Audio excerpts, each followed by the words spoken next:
যাই হোক, তাহলে শিক্ষণ কাকে বলে? আমরা দেখো এতদিন পর্যন্ত পড়লাম মনোবিদ্যার তিনটে পদ্ধতি: সংবেদন, প্রত্যক্ষণ, আরেকটা হচ্ছে স্মৃতি, আরেকটা হচ্ছে মনোযোগ। তো স্মৃতিতে যেগুলো আমাদের থাকবে, স্মৃতিতে যে বিষয়গুলো অবস্থান করবে, সেই অবস্থান করার জন্য আমাদের যে জ্ঞান লাভ প্রক্রিয়া, সেটাকে বলা হয় শিক্ষণ।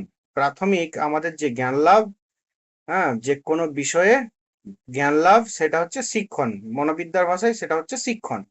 এই কোনো বিষয়ে শিক্ষণ হলো, কোনো বিষয় সম্পর্কে আমরা জানলাম, কোনো বিষয় সম্পর্কে আমাদের জ্ঞান লাভ হলো। তারপর কি হবে? তারপর আমাদের সেই বিষয়ের জ্ঞানটা আমাদের মনের মধ্যে থাকবে, সেটা হচ্ছে স্মৃতি। এরপর কি সেই প্রসঙ্গে আরেকটা কথা পড়ানো হয়েছিল, মনোযোগ, যে আমরা যখন কোনো বিষয় সম্পর্কে ধারণা লাভ, জ্ঞান লাভ, বা কোনো বিষয় সম্পর্কে কথাবার্তা শুনছি, সেই বিষয়ে দেখবে আমাদের মন একনিষ্ঠ থাকে।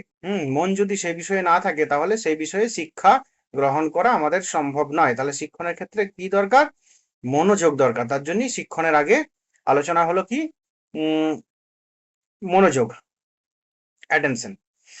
তো যাই হোক, এরপর তাহলে আমাদের মূল শিক্ষণ, যেটা আমাদের নর্মাল ভাষায় আমাদের জ্ঞান লাভ প্রক্রিয়া, এটাও বলতে পারো। টোটালটা মিলিয়ে জ্ঞান লাভ প্রক্রিয়া এবং জ্ঞান লাভ টোটালটা মিলিয়ে সাইকোলজিতে বলা হয় এই পুরো টোটাল প্রক্রিয়াটাকে, টোটাল বিষয়টাকে বলা হয় শিক্ষণ। যেমন আমাদের ইন্ডিয়ান ফিলোসফির দিক থেকে যদি আমরা বলি, তাহলে আমাদের প্রমা এবং প্রমা জ্ঞান লাভ করার যে উপায়, মানে কি প্রমাণ, এই দুটো মিলেই কিন্তু শিক্ষণের অন্তর্ভুক্ত, তাই তো? উপায়গুলোর মাধ্যমে আমরা যথাযথ জ্ঞানটা লাভ করি। তাহলে আমাদের অত ফাংশনাল ব্যাপারে ইন্ডিয়ান ফিলোসফি ফাংশনে যাওয়া দরকার নেই। এখানে কি, যে শিক্ষণ হলো অভিজ্ঞতা ও অনুশীলনের মাধ্যমে কোনো প্রাণীর আচরণগত বা প্রতিক্রিয়া ছাঁচে স্থায়ী পরিবর্তন। যে আমাদের অভিজ্ঞতা এবং অনুশীলনের মাধ্যমে কোনো প্রাণীর আচরণগত, সেটা মানুষও হতে পারে, তো আচরণগত বা প্রতিক্রিয়া ছাঁচে স্থায়ী পরিবর্তন। প্রতিক্রিয়া বা আচরণগত বা প্রতিক্রিয়া ছাঁচে স্থায়ী পরিবর্তন মানে কি, যে কে কিভাবে শিখে, শিখার প্রক্রিয়াটাতে, সেই প্রক্রিয়াতে স্থায়ী পরিবর্তন, সেটা হচ্ছে কি শিক্ষণ। তাহলে আমাদের অভিজ্ঞতা মানে জ্ঞান লাভ, সেটা জ্ঞান লাভটা কি করে হয়? অনুশীলনের মাধ্যমে হয়। তো কোনো একটা প্রক্রিয়ার মধ্য দিয়ে যেতে হয়, তবে জ্ঞান লাভ হয়, অভিজ্ঞতা হয়। তো এই যে প্রক্রিয়ার মানে যে কোনো একটি কোনো অভিজ্ঞতা লাভ করতে গেলে, হ্যাঁ, কোনো একটি প্রক্রিয়ার মাধ্যমে যেতে হয়, কোনো একটি তার কারণ থাকে, সেই কারণের মাধ্যমে যেতে হয়।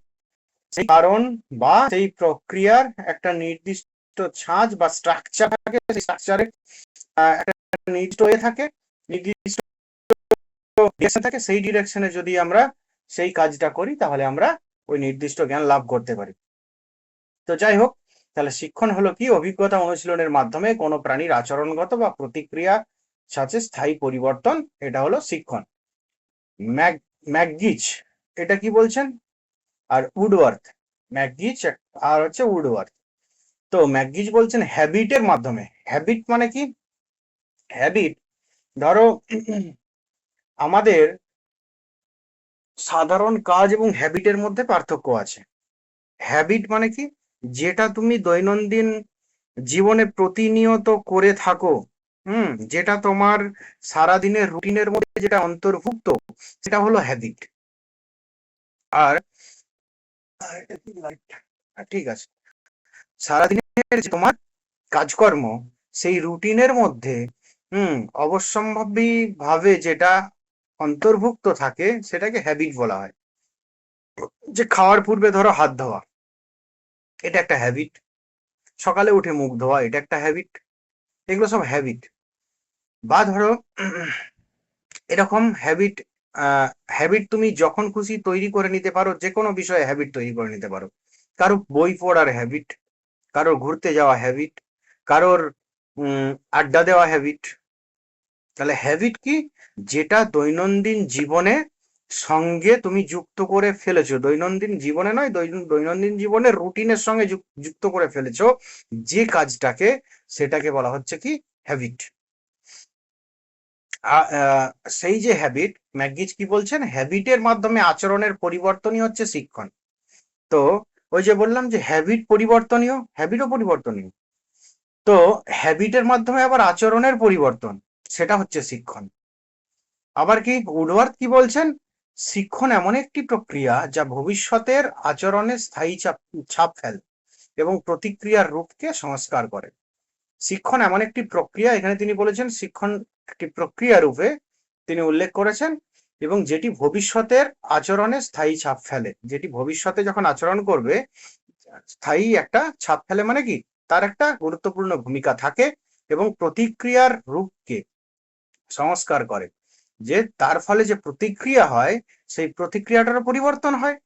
আমরা কি কোন একটা হ্যাবিট তৈরি করি কি যাতে প্রতিক্রিয়াটা ভালো হয়, আমরা বই পড়ার হ্যাবিট তৈরি করি কি যাতে আমরা কিছু জ্ঞান লাভ করতে পারি। আগে আমরা ধরো মোবাইল ঘেটে টাইম কাটাতাম, আমরা হঠাৎ চেঞ্জ করলাম যে না ওই টাইমটা পড়াশোনা করে কাটাবো, এটা হচ্ছে হ্যাবিটের পরিবর্তন।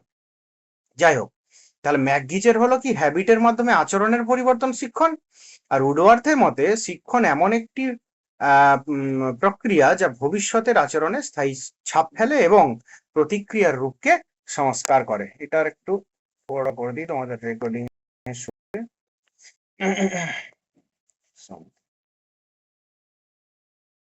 তো যাই হোক, এই শিক্ষার আবার দুটো প্রকার আছে, নাইট এবং নাইটের মতে। এর আগে আমরা পেয়েছিলাম তোমার স্মৃতিতে নাইট এবং নাইটের মত, স্মৃতিতে পেয়েছিলাম না, হ্যাবিটে ইয়ে মনোযোগে মনোযোগে মনোযোগের একদম পেয়েছিলাম, ঠিক ঠিক। তো এই নাইট এবং নাইটের মতে শিক্ষার দুই প্রকার বা শিক্ষণের দুটি প্রকার, এটা কি অভ্যাসলব্ধ শিক্ষা, একটা বোধমূলক শিক্ষা। হুম তখন এখানে বেশিরভাগ শিক্ষণটার যে এগুলো উদাহরণগুলো অভ্যাসলব্ধ, তাই দেখানো হবে যে এখানে হ্যাবিটটার ইম্পর্টেন্স আছে। কেননা এখানে পরীক্ষাগুলো পুরোটাই আমাদের দেখানো হবে দেখবে পশুদের দ্বারা। তো যাই হোক, সেই প্রসঙ্গে আমরা বিভিন্ন মতবাদ পড়বো। তাহলে এক ধরনের শিক্ষা হয় যেটা অভ্যাসলব্ধ, যেমন সাঁতার কাটা, সাইকেল চালানো। বোধমূলক শিক্ষা, ইন্টেলিজেন্ট লার্নিং, যেমন হচ্ছে গণিত শেখা, জ্যামিতির উপপাদ্য শেখা ইত্যাদি। এগুলো তুমি ভুলে যেতে পারো, একটা টাইম শিখেছো লজিক, যারা ধরো লজিক করনি দেবে ভুলে গেছো, তো তাহলে এগুলো একটা টাইম তুমি জেনেছো শিখেছো, কিন্তু যদি চর্চা না করো ভুলে যাবে। আর অভ্যাসমূলক শিক্ষা কি, দেখো নামটার মাধ্যমে এরকম মনে হতে পারে যে প্রথমটা এরকম অভ্যাসলব্ধ শিক্ষা, এটাই হয়তো যে না এ করলে ভুলে যাবে, না।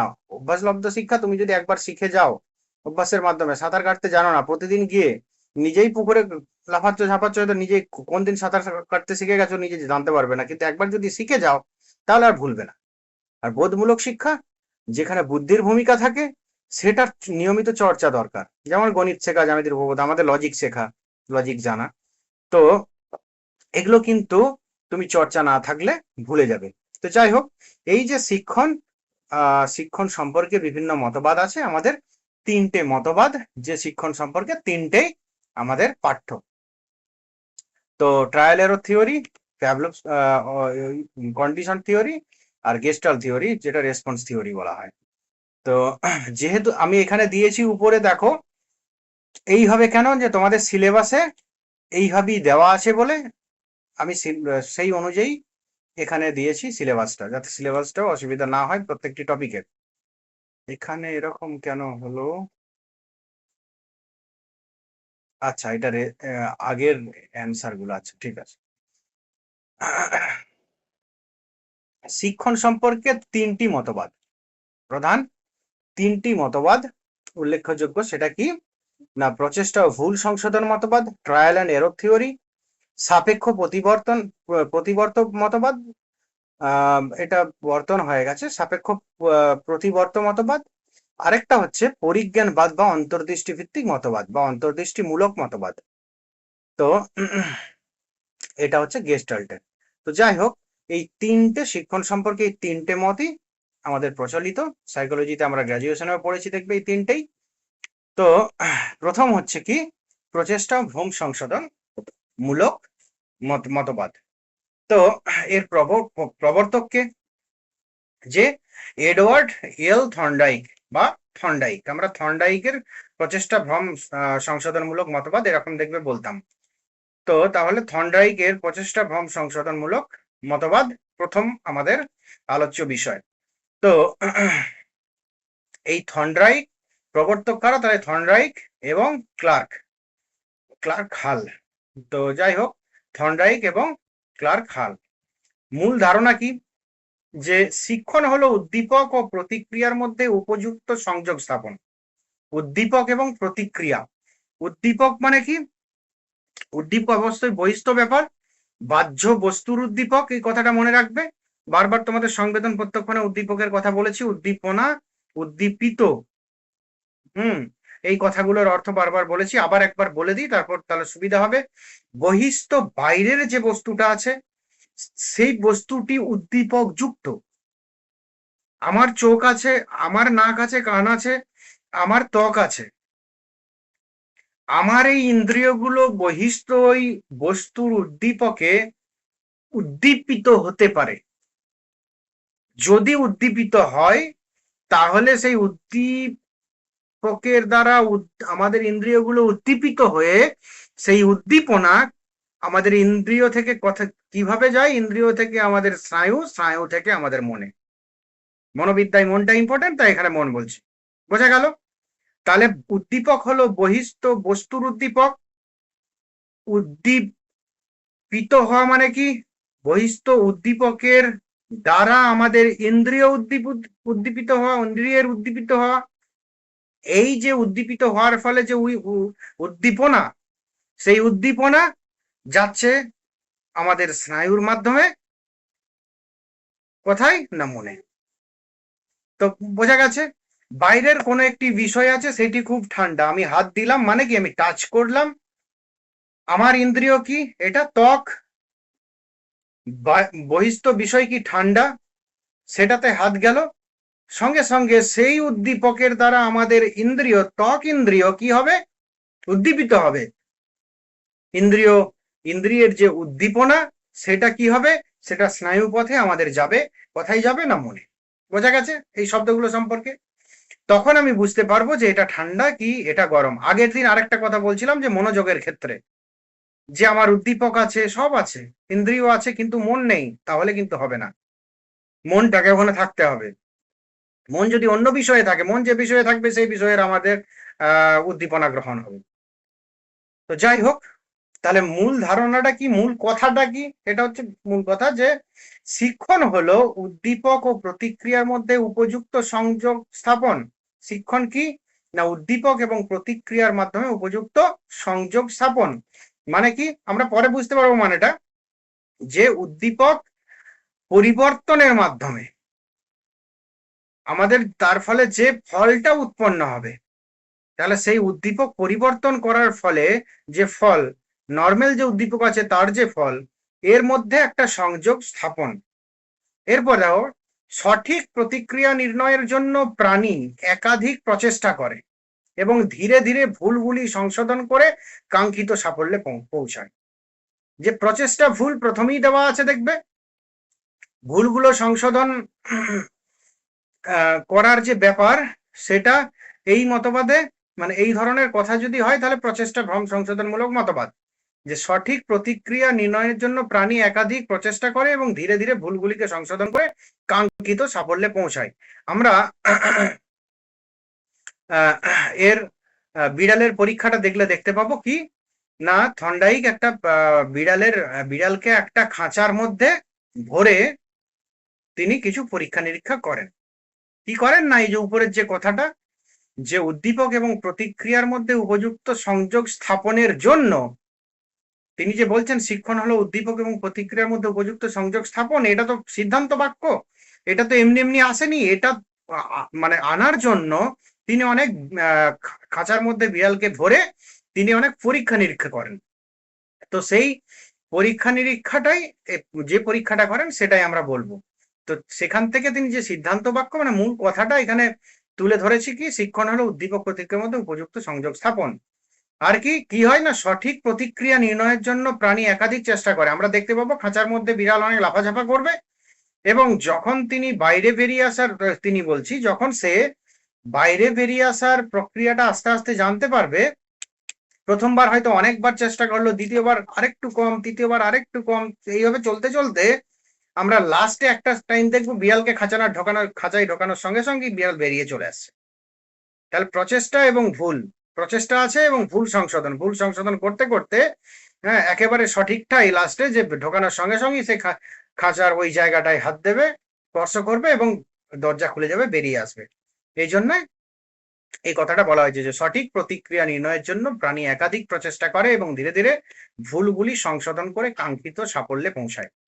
তো বিড়াল পরীক্ষাটা কি না, একটি ধাঁধা পিঞ্জরের মধ্যে, ধাঁধা পিঞ্জর মানে কি, যেটা কোন দিকে বেরিয়ে যাওয়ার রাস্তা সেটা নেই।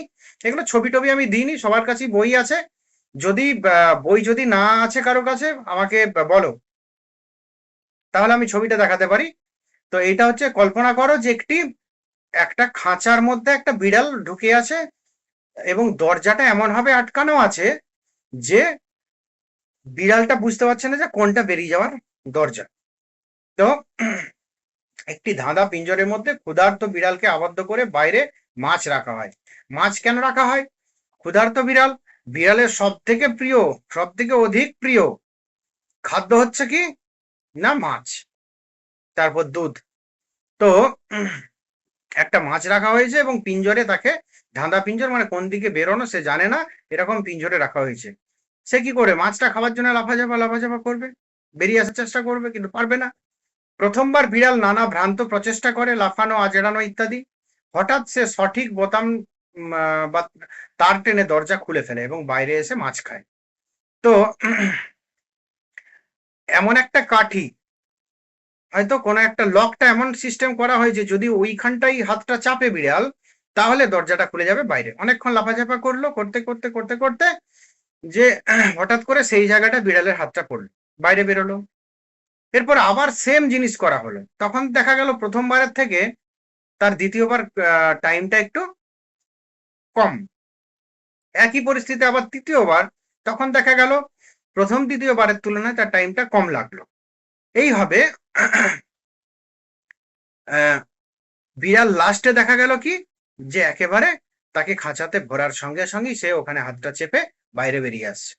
তো পুনরায় একই পরিস্থিতিতে রাখলে দেখা যায় বিড়াল আবারও এইরকম ভুল করে এবং বহুবারের পরীক্ষার পর ধীরে ধীরে সে সঠিক প্রতিক্রিয়া শিখে ফেলে।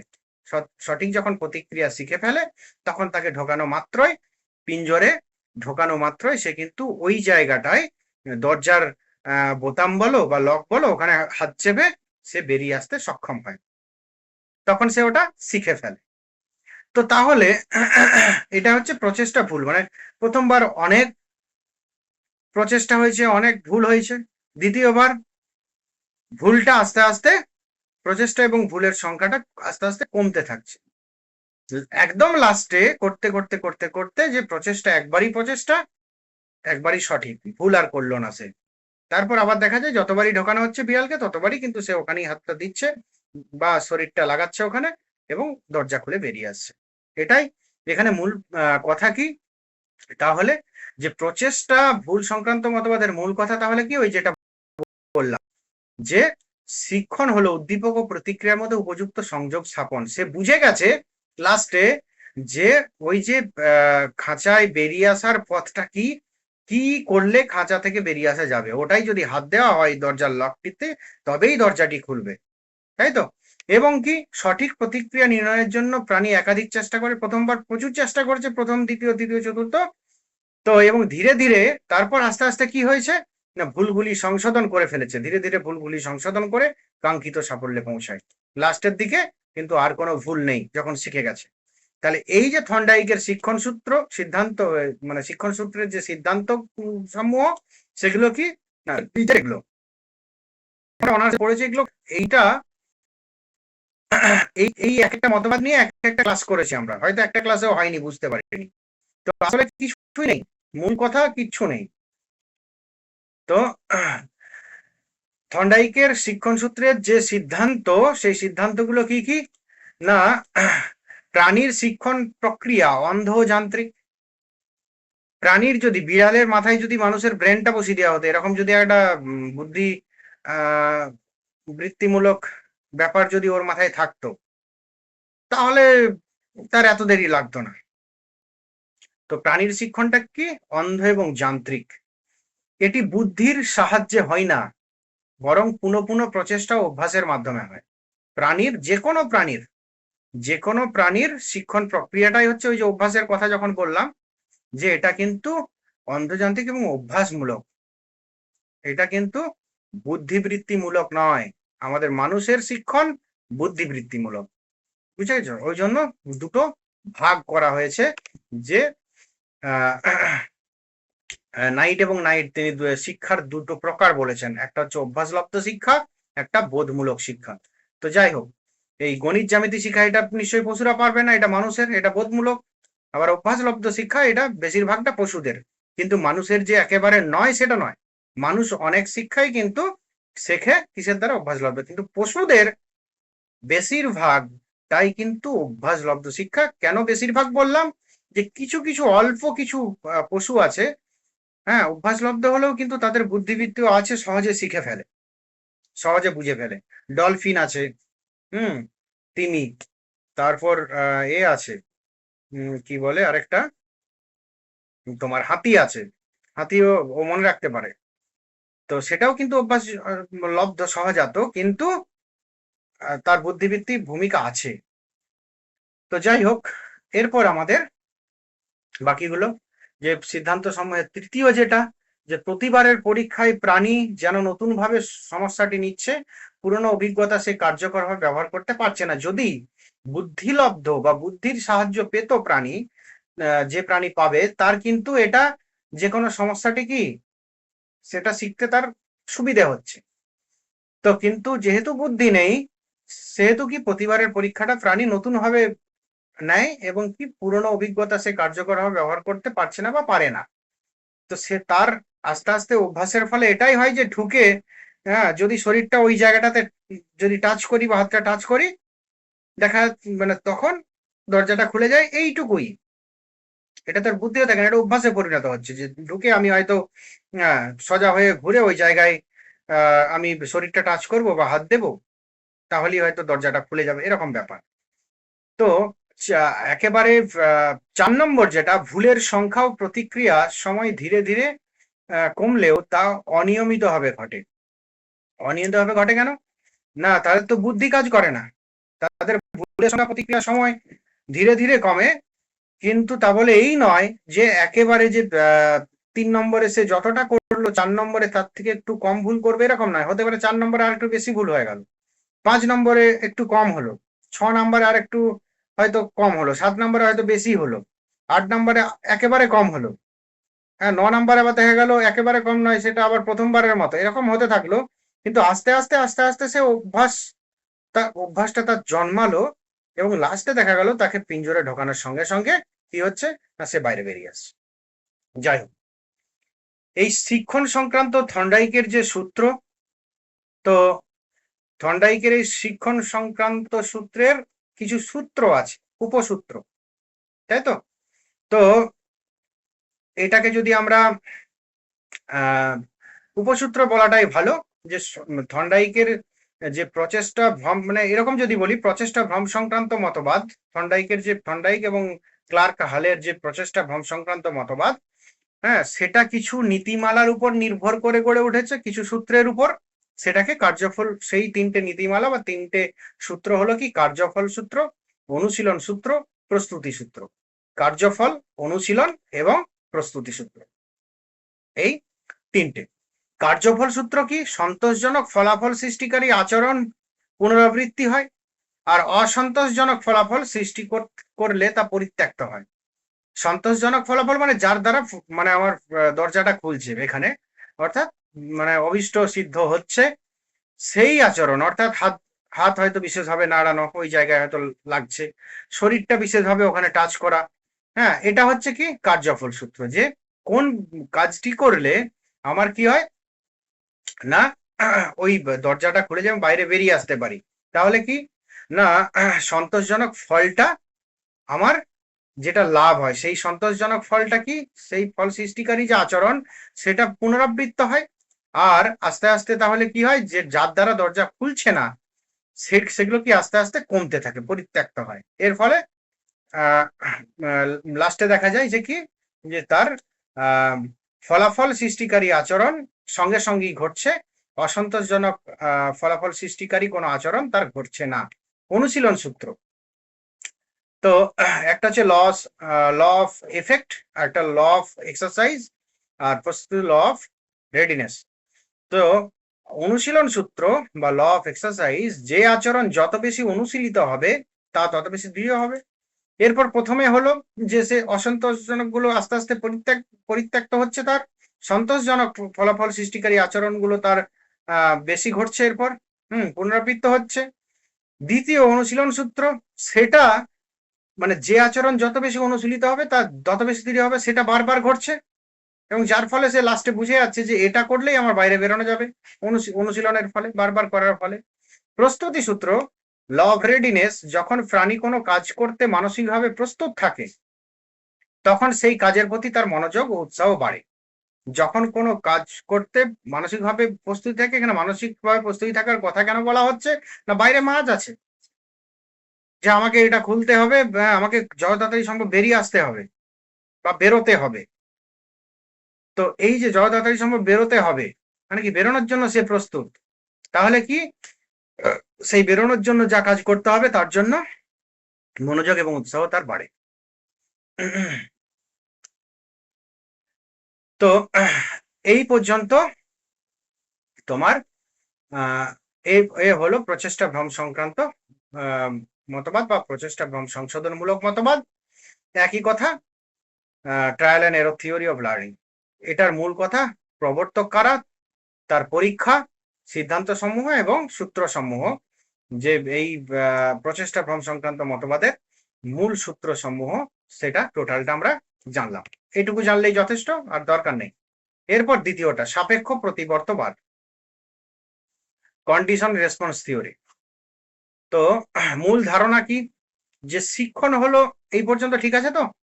সাপেক্ষ প্রতিবর্তবাদে আমরা যাচ্ছি, সেই সাপেক্ষ প্রতিবাদ আমরা একইভাবে আমরা আলোচনা করব। মূল কথা এবং প্রবর্তক, তারপরে গুরুত্বপূর্ণ পরীক্ষা,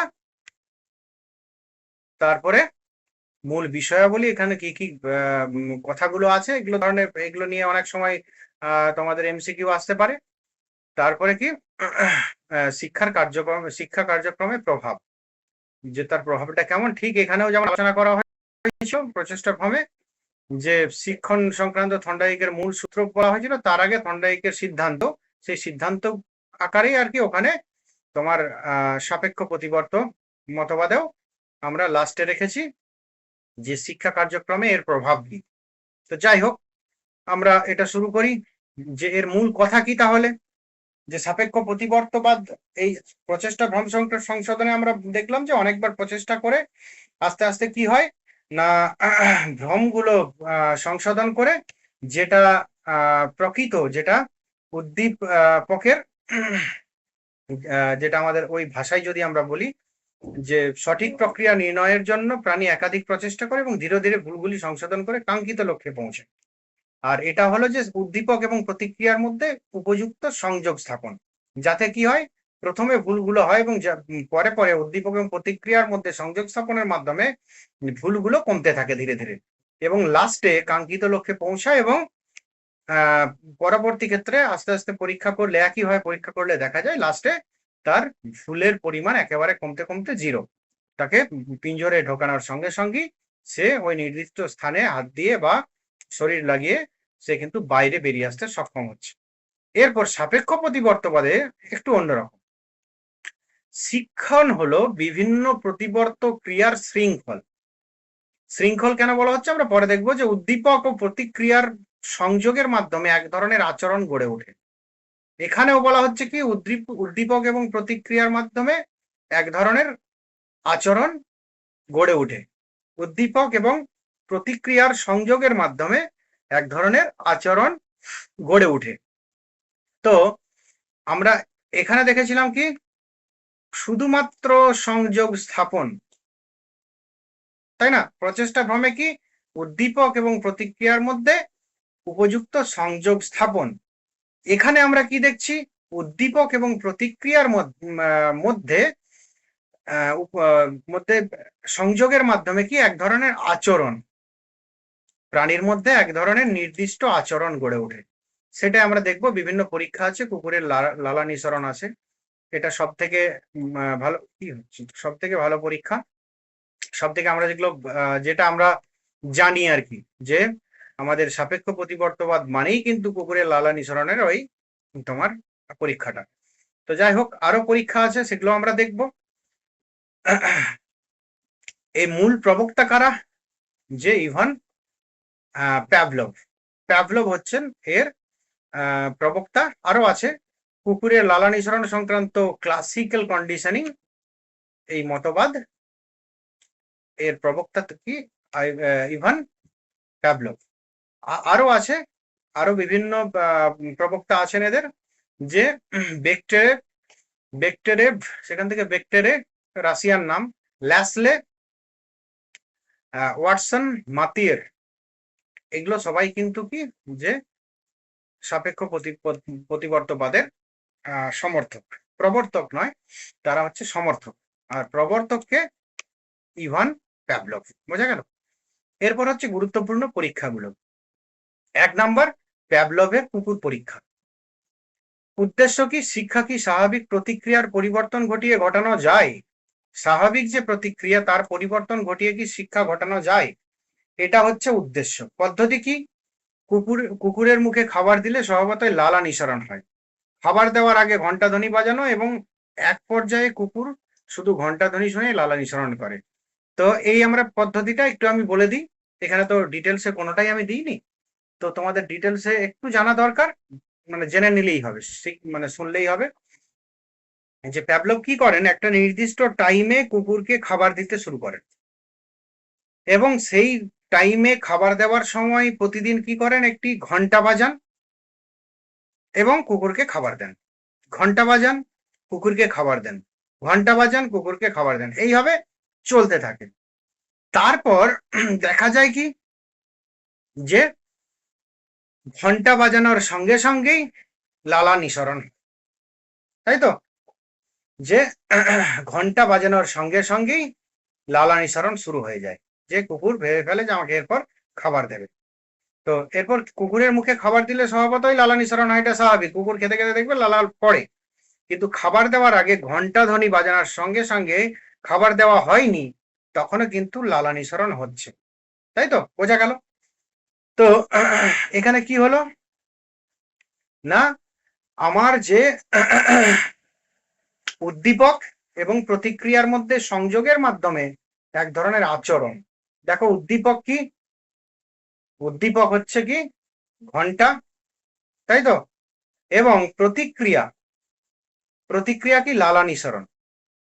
এর মাধ্যমে কি এক ধরনের আচরণ গড়ে ওঠে, যে ঘন্টা বাজলেই সে মনে করে কি আমাকে খাবার দেবে, লালা নিঃসরণ হতে শুরু করে।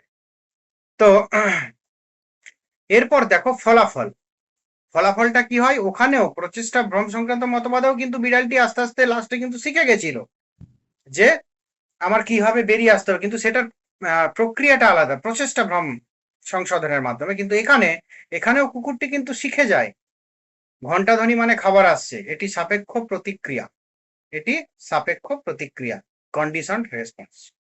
ব্যাখ্যা কি, এটি দেখায় যে নতুন উদ্দীপককে, মানে ঘন্টা, পুরাতন উদ্দীপকের খাবারের সঙ্গে জুড়ে দিলেই নতুন উদ্দীপক একই প্রতিক্রিয়া ঘটাতে পারে। তো ঘন্টা প্রথমে খাবার দিত, কুকুর খেত, তারপর কি ঘন্টা বাজাচ্ছে খাবার দিচ্ছে, ঘন্টা বাজাচ্ছে খাবার দিচ্ছে। তো এর ফলে কি হয়, একটা টাইমে যে ঘন্টা দেওয়ার সঙ্গে সঙ্গে কুকুরের লালা নিঃসরণ শুরু হয়। তো যাই হোক, এর ফলে কি হয়, ফলাফলটা কি, কুকুরটি শিখে যায় যে ঘন্টা ধ্বনি মানে খাবার আসছে, এটি সাপেক্ষ প্রতিবর্ত। এরকম ভাবে কিন্তু আমাদের অনেক সাপেক্ষ প্রতিবর্ত আমাদের বর্তমান থাকে, আমাদের মধ্যেও কিন্তু অনেক সাপেক্ষ প্রতিবর্ত।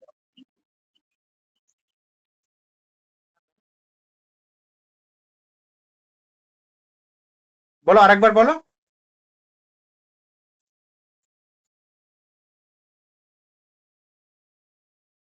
ও আচ্ছা আচ্ছা আচ্ছা, সাপেক্ষ মানে কোনো কিছুর উপর নির্ভর করে, মূল কথা হচ্ছে কোনো কিছুর উপর করে নির্ভর করে প্রতিবর্ত, তার যে প্রতিক্রিয়া, ঘন্টা ধ্বনির উপর নির্ভর করে তার প্রতিক্রিয়া।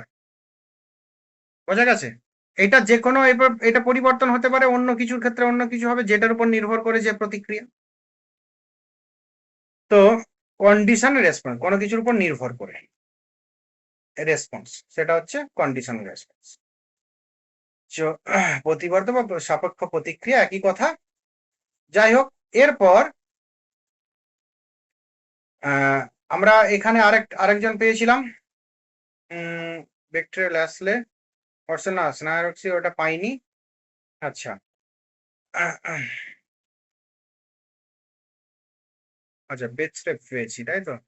হুম, ঠিক আছে। এরপর আরেকটা এখানে ইয়ে আছে, ইয়ে ট্রাসনাগোরস্কি, শিশুদের উপর পরীক্ষা। ট্রাসনাগোরস্কির শিশুদের উপর পরীক্ষা, তিনি কি করেছিলেন যে শিশুদের ক্ষেত্রে সাপেক্ষ প্রতিবর্ত গঠন কি সম্ভব। তো আমি সাপেক্ষ প্রতিবর্তর এইটাতেও বলছিলাম একটা কথা, যে আমাদের ক্ষেত্রেও কিন্তু সাপেক্ষ প্রতিবর্ত গঠন করা সম্ভব। এটা শুধুমাত্র প্রাণীদের পক্ষে নয়, আমাদের ক্ষেত্রে অনেক সময় হয় এরকম, যে দেখবে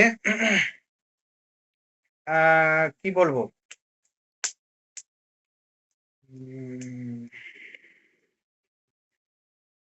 হ্যাঁ, ধর একটা ছোট শিশু বাড়িতে আছে, সেই শিশুটার বাবা প্রতিদিন কি করে, হয়তো বাজার থেকে আসার সময় তার জন্য একটি চকলেট নিয়ে আসে, এরকম আমরা দেখি।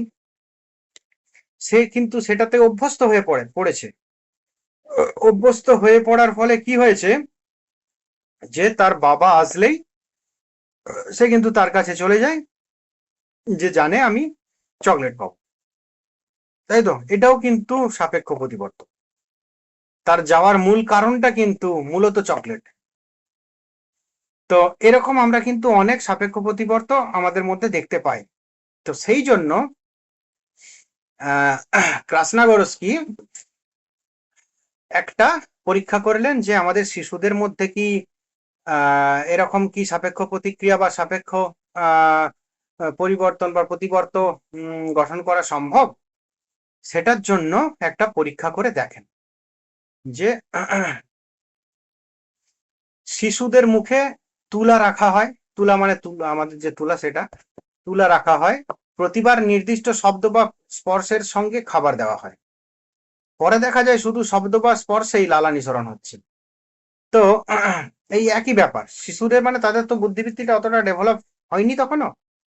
তো যখন বাচ্চা, সেই টাইমে সেরকম কিছু বাচ্চা শিশুকে নিয়ে তিনি পরীক্ষা করেছিলেন ক্রাসনাগরস্কি, যে শিশুদেরও এই ধরনের প্রতিবর্ত ক্রিয়া সম্ভব কিনা। যে শিশুদের মুখে তুলো রাখলে বোঝা যাবে যে তুলোটা ভিজছে কিনা, সেই জন্য তুলো রাখা হয়। যে অনেকগুলো শিশু নেওয়া হলো এবং তারপর নির্দিষ্ট শব্দ করা হলো বা নির্দিষ্ট স্পর্শ করে খাবার দেওয়া হলো প্রতিদিন একই টাইম।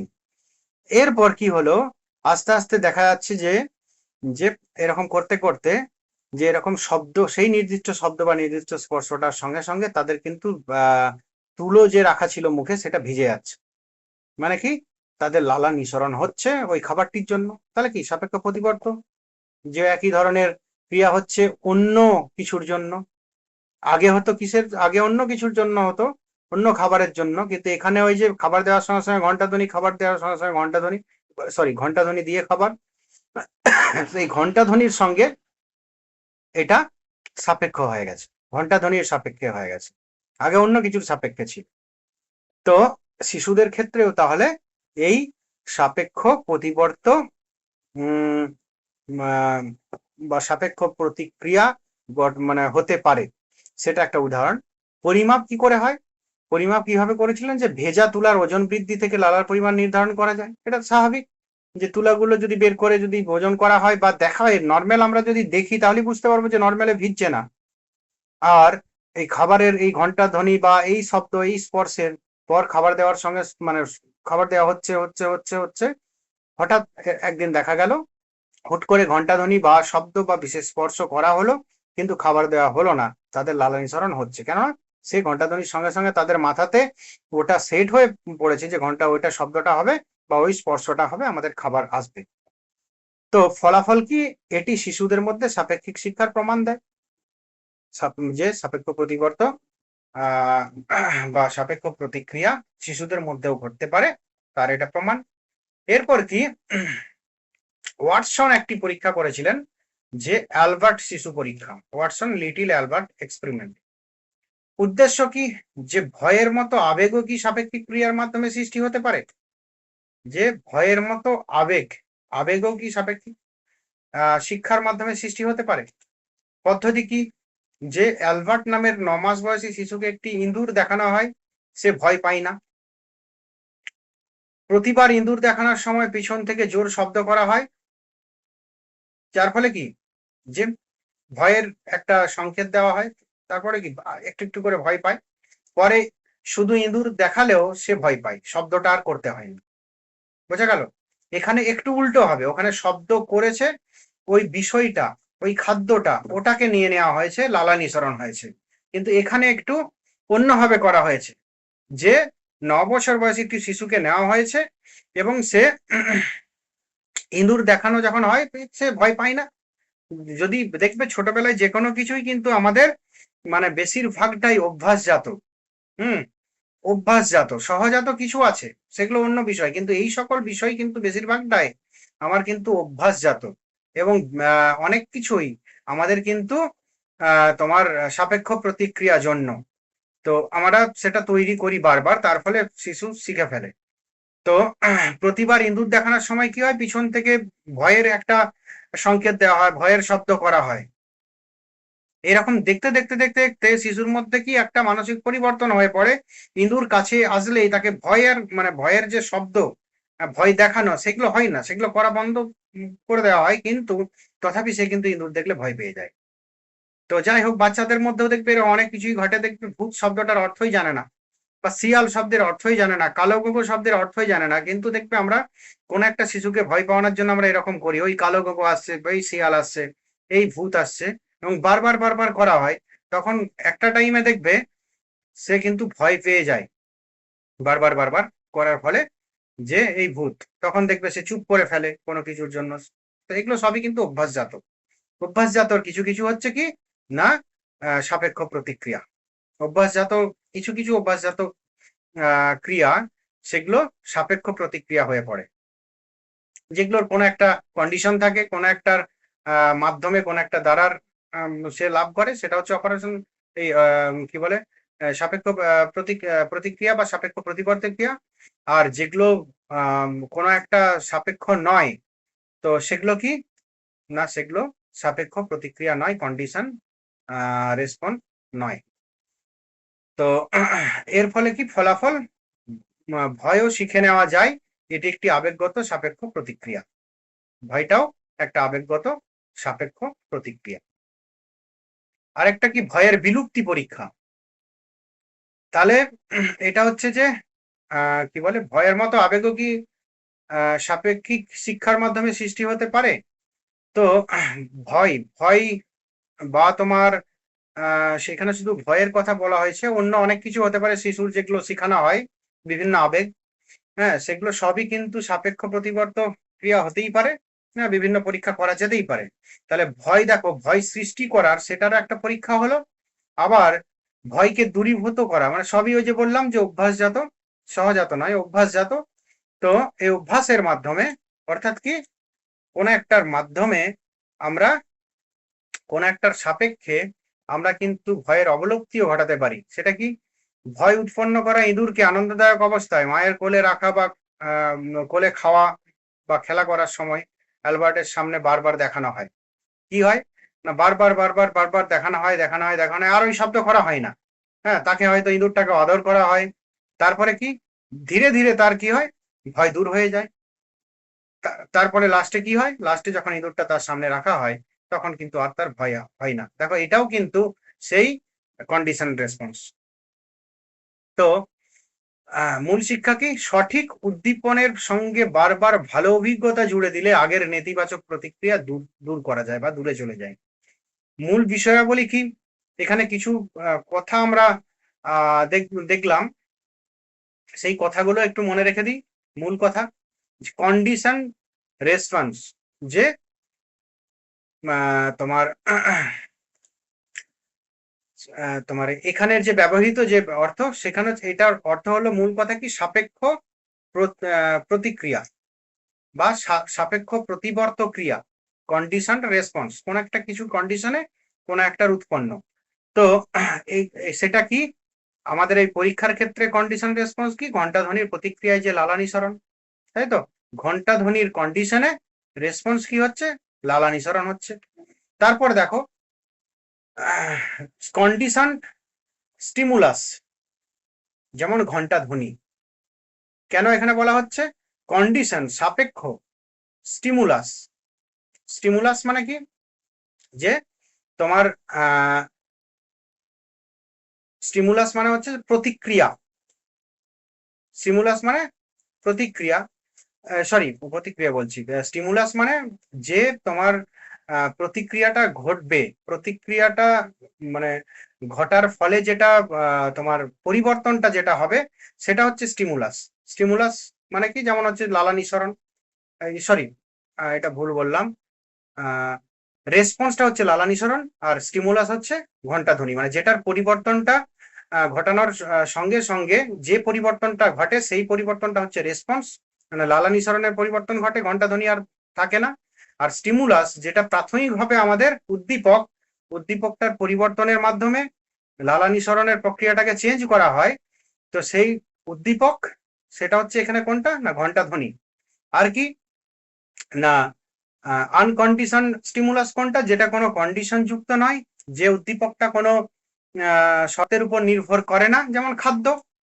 বাঁচতে গেলে খাদ্য পেতে হবে, খাদ্য দিতে হবে, যে স্বাভাবিক যে খাদ্য, সেটা কিন্তু কি বলে আনকন্ডিশন স্টিমুলাস। মানে কি, সেটা কোনো কি বলো কন্ডিশনের উপর নির্ভর করে না, সেটা স্বাভাবিক, সেটা সাপেক্ষ নয়, সেটা হচ্ছে নিরপেক্ষ। আর আনকন্ডিশন রেসপন্স, যেমন যেটা হচ্ছে নিরপেক্ষ রেসপন্স বা হচ্ছে তোমার প্রতিক্রিয়া, সেটা হচ্ছে লালানি সরণ। তো যেমন লালানি সরণ, তো এই লালানি সরণ প্রথমে কি, প্রথমে নিরপেক্ষ ছিল, আনকন্ডিশন ছিল।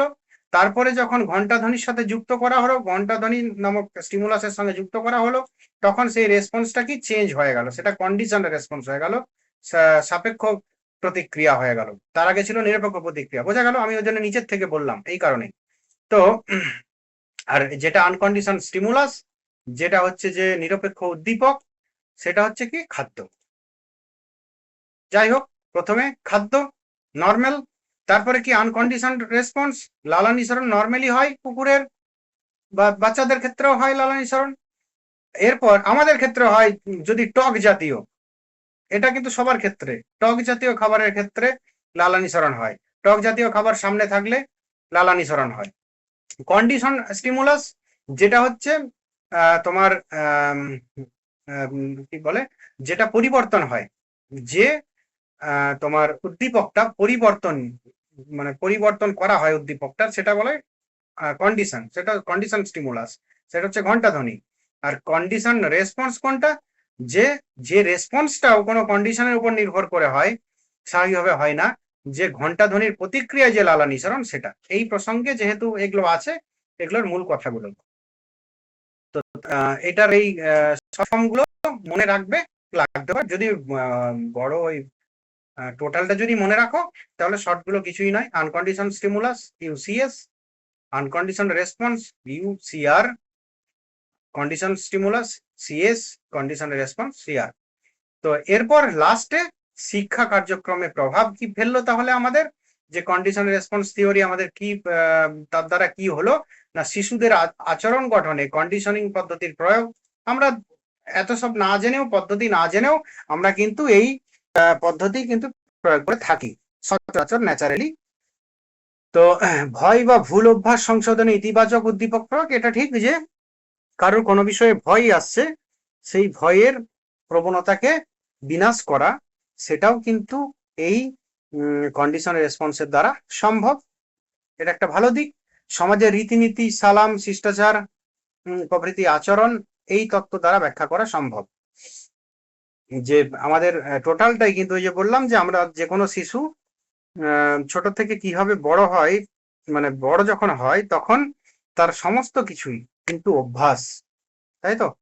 এই সকল কিছুই কিন্তু এই কন্ডিশন রেসপন্স আমাদের। আহ, সকল কিছু কন্ডিশন বলবো না, সকল কিছু অভ্যাস বলবো, কিন্তু তাদের বেশিরভাগটাই কিন্তু কন্ডিশন। কন্ডিশন রেসপন্স, যে অভ্যাস এবং তোমার সাপেক্ষ প্রতিক্রিয়ার মধ্যে পার্থক্য আছে। শুধু অভ্যাস, কোনো একটা দেখলাম কোনো একটা করলাম, এরকম ভাবে কাজ করতে হয়, এটা হচ্ছে অভ্যাস। কিন্তু সাপেক্ষ প্রতিবর্ত মানে কি, এই একটা বিশেষ কিছু ঘটলে আমার এরকম করতে হবে, এটা হচ্ছে সাপেক্ষ প্রতিবর্তন বা সাপেক্ষ প্রতিক্রিয়া। এইভাবেও কিন্তু শিশুদের অনেক কিছু শেখানো হয়, অভ্যাসের দ্বারাও শেখানো হয়।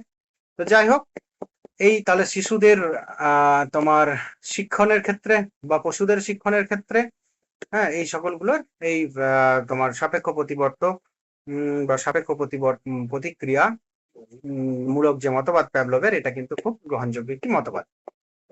যাই হোক, এরপর হচ্ছে পরিজ্ঞানবাদ বা গেস্টাল্টবাদ।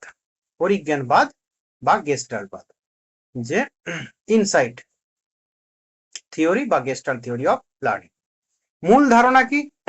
প্রথমটা থেকে আবার একটু ট্যালি করি, যে প্রথমটাতে কি ভুল সংশোধনের মাধ্যমে, প্রচেষ্টা ও ভুল সংশোধনের মাধ্যমে আমরা প্রচেষ্টা এবং ভুল কমতে কমতে কমতে কমতে দেখছি লাস্টে তার একেবারেই ভুল নেই, প্রথম প্রচেষ্টাতেই সে দরজা খুলে বেরিয়ে আসছে। দ্বিতীয়টাতে সাপেক্ষ প্রতিক্রিয়া, এটাতে আমরা দেখছি কি না, আমাদের যে প্রতিক্রিয়াগুলো হয় বেশিরভাগ ক্ষেত্রে শিশু এবং পশুর, তো সেই প্রতিক্রিয়ার আমাদের ক্ষেত্রে বলবো কিছু কিছু, আমাদের ক্ষেত্রেও কিন্তু কিছু কিছু হয়, কিন্তু বেশিরভাগ ক্ষেত্রে শিশু এবং পশুর যে প্রতিক্রিয়া, সেই প্রতিক্রিয়াগুলোর বেশিরভাগটাই কিন্তু সাপেক্ষ প্রতিক্রিয়া, তাই তো? কন্ডিশন রেসপন্স, কোনো না কিছুর দ্বারা সেটা সাপেক্ষ। তো আবার কি তৃতীয় যেটা পরিজ্ঞানবাদ বা গেস্টাল্টবাদে আমরা কি দেখব, যে শিক্ষণ হলো পরিজ্ঞান, ইনসাইট, অর্থাৎ সমস্যার উপাদানগুলির মাধ্যমে পারস্পরিক সম্পর্ক হঠাৎ বুঝে ফেলা। এটি যান্ত্রিক বা ধীরে ধীরে অর্জিত নয়, তাৎক্ষণিক এবং সামগ্রিক বোধের ফল। আমরা প্রত্যক্ষণ সম্পর্কেও পরিজ্ঞানবাদ বা গেস্টাল্ট থিওরি আমরা পড়েছিলাম, সেখানেও আমরা দেখেছিলাম কি পুরোটা। গেস্টাল্ট শব্দের অর্থ কি? পুরোটা, সম্পূর্ণ। এখানেও তাহলে গেস্টাল্ট মতবাদের এরকমই কিছু একটা বলবে ধারণা করা গেছিল। প্রথমটাই বলেছিল প্রচেষ্টা এবং সংশোধনের মাধ্যমে, দ্বিতীয়টা বললো কোন একটার মাধ্যমে বারবার কন্ডিশন হওয়ার জন্য, কিন্তু তৃতীয় তিনি বলছেন প্রথমে আমাদের অনেক কিছু সমস্যা থাকবে, তাই তো? আমাদের পারিপার্শ্বিক উপাদানগুলির পারিপার্শ্বিক অনেক সমস্যা থাকবে, সেই সমস্যাগুলির উপাদানগুলি আমরা যদি ঠিকঠাক ভাবে বুঝে যাই, একবার যদি বুঝে যাই পুরোটা, এখানেও পুরোটার ব্যাপার, তাই তো? পুরোটা যদি বুঝে যায়, তাহলে আমাদের তৃতীয়বার যতবারই ওই সমস্যার সৃষ্টি করা হোক না কেন, আমাদের কিন্তু আর কোনো সমস্যা হবে না, আমরা একবারই ওই পদ্ধতিটা জেনে যাব। যেমনটা পরে বলছি, মূল প্রবক্তা কারা, যে কোহেলার আর ক্রাফকা আর একটা ওয়ার্দিমারের কথা শুনেছি আমরা এর আগে। তো ক্রাফকা, কোয়েলার এবং ওয়ার্দিমার। তো অন্যতম গেস্টাল্ট মতবাদের অন্যতম প্রবক্তা হচ্ছে কোয়েলার। তো কোয়েলারের শিম্পাঞ্জি সুলতান পরীক্ষা উদ্দেশ্য কি? শিক্ষণ কি হঠাৎ সমগ্র পরিস্থিতির অর্থ উপলব্ধি করার ফল হতে পারে? শিক্ষণ কি সমগ্র পরিস্থিতির অর্থ উপলব্ধি করার ফল হতে পারে, হ্যাঁ কি না? এরপর পরীক্ষাটা করে বোঝা হবে হ্যাঁ কি না। এগুলোকে আমাদের ইন্ডিয়ান ফিলোসফিতে বলে দ্বিকল্প, দুটি দিক। এই দ্বিকল্প, যে দুটো দিক, যে বা বলা হয় দ্বি প্রতিপত্তি বাক্য। আমরা সাধারণ যে বাক্য সেগুলো এক প্রতিপত্তি, মানে প্রতিপত্তি মানে নিষ্পত্তি, একটা দিকে নিষ্পত্তি হবে, কিন্তু দ্বি প্রতিপত্তি বাক্য তো বা বি প্রতিপত্তি বাক্য এরকম কথা বলা হয়, যেটা দুটো দিক সমান গুরুত্বপূর্ণ, দুটো দিক, দুটো ওয়ে, কোনটা গ্রহণ করব, এখান থেকে এসেছে ডিলেমা। যাই হোক, আহ এটা হচ্ছে এর পরীক্ষাটা কি, যে সুলতান একটি খাঁচায় বাইরে কিছু কলা রাখা হলো, ভিতরে দুটি ছোট দড়ি, একটিকে অন্যটির মধ্যে ঢুকিয়ে লম্বা করে কলা তোলা সম্ভব। দুটি ছোট দড়ি নয়, ছড়ি, হ্যাঁ। সুলতান একটি খাঁচায় বাইরে কিছু কলা রাখা হলো, ভিতরে দুটি ছোট ছড়ি, দুটো ছড়ি কেমন করে আছে, যে ধরো দুটো ছড়ি এরকম আছে, যদি এরকম একটা নির্দিষ্ট প্রান্তে আরেকটা নির্দিষ্ট প্রান্তে যদি এরকম ঢোকানো হয়, তাহলে সেটা একটা লম্বা ছড়ি হয়ে যাবে, লাঠি হয়ে যাবে। তো একটিকে অন্যটির মধ্যে ঢুকিয়ে লম্বা করে আহ কলা তোলা সম্ভব, মানে বাইরের কলাটা তুলে আনা সম্ভব। প্রথমে সুলতান ব্যর্থ প্রচেষ্টা চালায়, অনেকবারই চালায়। হঠাৎ সে ছড়ি দুটি এরকম ঘাঁটতে ঘাঁটতে কি হয়, যে ছড়ি দুটি জুড়ে দিয়ে লম্বা ছড়ি তৈরি করে ফেলে এবং কলা টেনে নিয়ে আসে। এরপরে কি হলো, এরপর যতবারই তাকে খাঁচার ভিতরে ঢোকানো হলো এবং বাইরে কলা দেওয়া হলো, কি হলো, দাঁড়াও একটু, আমার সিগন্যাল কেন এরকম করছে।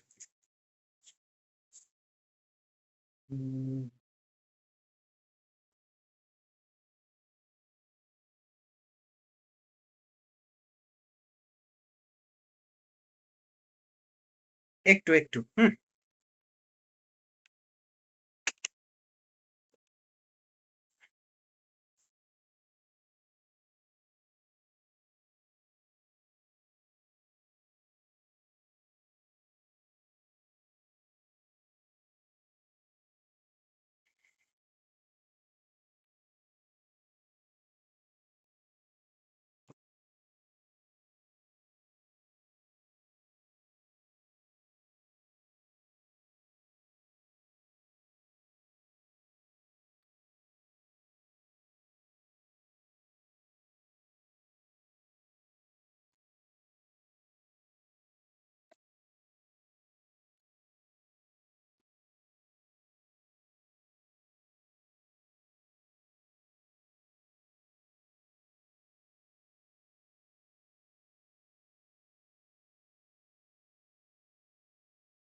হয়ে গেছে, আর একটু।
হুম,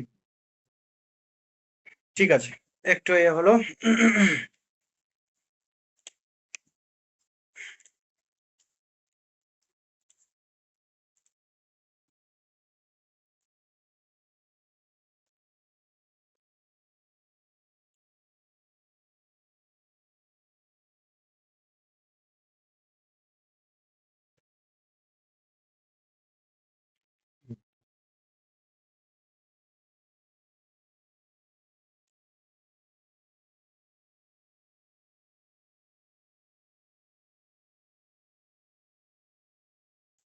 ঠিক আছে, দেখো, সুলতানের যে পিঞ্জরের ভেতরে ঢোকানো হলো, তাকে দুটো ছড়ি এমন দেওয়া হলো বা লাঠি, যে একটির নির্দিষ্ট প্রান্তে আরেকটি নির্দিষ্ট প্রান্ত হয়তো এমন ভাবে সেট করা হলো যে যে কোনো ভাবে দুটোতে ছোঁয়ালেই হবে না, যে দুটোর একটা একটা করে প্রান্ত এমন করা হলো যে সেটা ছোঁয়ালেই লাঠিটা কি হবে, বড় হয়ে যাবে, যার ফলে সে কলাটাকে নিয়ে আসতে পারবে।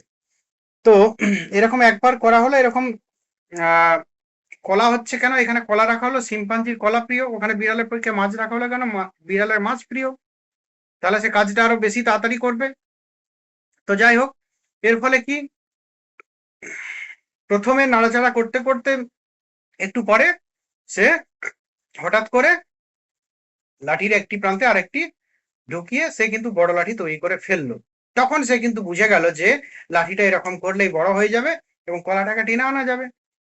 দ্বিতীয়বার তৃতীয়বার ক্ষেত্রে যখন তাকে সেম পরিস্থিতি তার সামনে ঘটানো হলো, তখন সঙ্গে সঙ্গে কিন্তু দুটো লাঠিকে নিয়ে সে কিন্তু এরকম করতে চেষ্টা করলো এবং দেখলো যে হ্যাঁ, সঙ্গে সঙ্গে কিন্তু হয়ে গেছে। তো যাই হোক, এর ফলাফলটা কি, যে সমগ্র পরিস্থিতি হঠাৎ বুঝে যাওয়ার ফলে তৎক্ষণাৎ সমস্যার সমাধান হয়। এটা ঠিক আছে, এটি পরিজ্ঞান বা ইনসাইট, যে তৎক্ষণাৎ হয়ে যায়। তো এই আমরা তোমার পরিজ্ঞান বা গেস্টালবাদ আমরা কি বলে প্রত্যক্ষণের ক্ষেত্রেও দেখেছিলাম যে সমগ্রের কথা বলছেন তারা। এই ক্ষেত্রেও আমরা দেখলাম যে তাদের মূল কথা কি, যে নাড়াচাড়া করতে করতে যখন সে এটা গেঁথে ফেলে তখন তার পুরো বিষয়টা তার কাছে ক্লিয়ার হয়ে যায় যে লাঠি দুটো একসাথে জুড়লে কলা আনা যায়। এবং পরবর্তী ক্ষেত্রেও যখন আবার সেম পরিস্থিতি ঘটনা হয়, সে সঙ্গে সঙ্গেই দুটো লাঠি দুটোকে নিয়ে একটা লম্বা লাঠি তৈরি করে ফেলে এবং কলাটাকে নিয়ে এসে খেতে শুরু করে। বোঝা গেল?